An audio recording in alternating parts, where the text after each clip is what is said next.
Top of the morning to you, Rock Creek Fellowship. A little thought exercise for you at the commencement of this last day of your work week. Imagine me, if you would, for just a moment, coming to church on Sunday morning wearing a pair of skinny jeans. Now stop it. I don't want to blow your brain out, your ears, in a melted wax configuration. I don't want you to be overcome by the cognitive dissonance of it, because that is what you should be experiencing. Because there are in the universe fundamental incompatibilities. Things that should not go together sometimes do not go together. And me wearing a pair of skinny jeans is one of those configurations of incompatibility. The reason I've asked you to think about this is because in our present series, as we walk through Micah, where we are talking about walking humbly with God, acting justly, and loving mercy, and at the same time walking through what seems to be an interminably disappointing election season, as if all of them weren't, it's worth thinking about this. If you find yourself aligned too closely to any political party where you think this is a perfect fit between me and it, I would urge you to think again, because it seems to me that a Christian who is fully ordering his life around the words and ways and warmth of our Savior is always going to find any political party, any economic system, any way of being in the world that is according to the world's design as incompatible as me wearing a pair of skinny jeans. I might be able to get a pair on. I would never get them off. And it's not something that anybody would want to see. There's way more of me than there is of Gene in this little exercise. Now, I don't want you to keep thinking of it, because I want you to be able to eat breakfast. And if you haven't already had breakfast, then I'm sorry to hear that. But I also want you to be able to eat lunch, and I don't want you to be repulsed.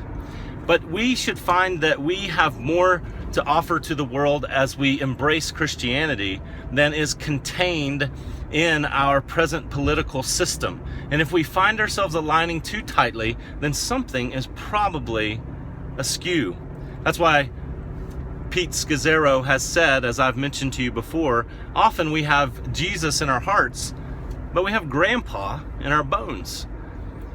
Which is to say, we have all kinds of other influences, family influences, social influences, that are directing our words and our ways, our thought processes and expectations.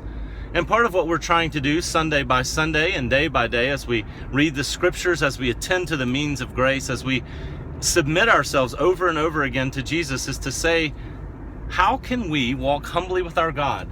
How can we live by the laws of justice and mercy? Wendell Berry has pointed out, as he is wont to do, the incompatibility in some ways of Christianity with our market systems in some ways. Don't get mad at me, people.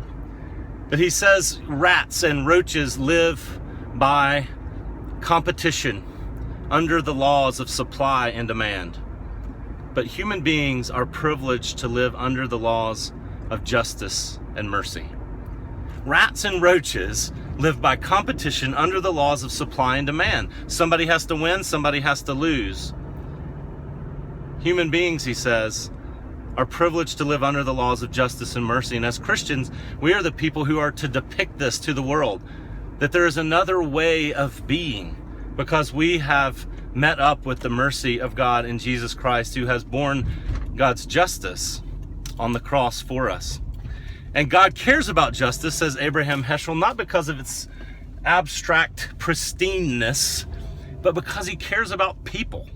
He doesn't want them to be in anguish. He doesn't want them to be troubled. He is filled with compassion. So he doesn't like systems that overwhelm, that grind down, that give people despair or hopelessness.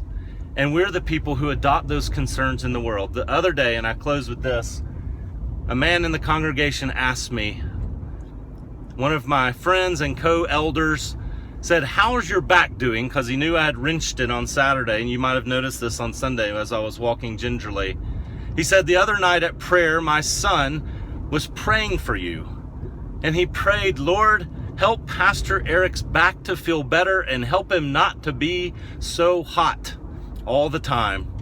And my friend said, then we had a talk about miracles. I thought it was hilarious, but I thought it was lovely that this little boy had such compassion, that he was thinking about the sore back of his pastor and of his pastor's radiating heat in every situation in his broken internal thermostat. That's the kind of compassion we're looking for as we go out into the world. How do we set things right? How do we operate as instruments of the mercy of God, as concerned about His justice, so that we can live as humans the way our Savior intended, under the laws of justice and mercy? Let's think about that. See you Sunday.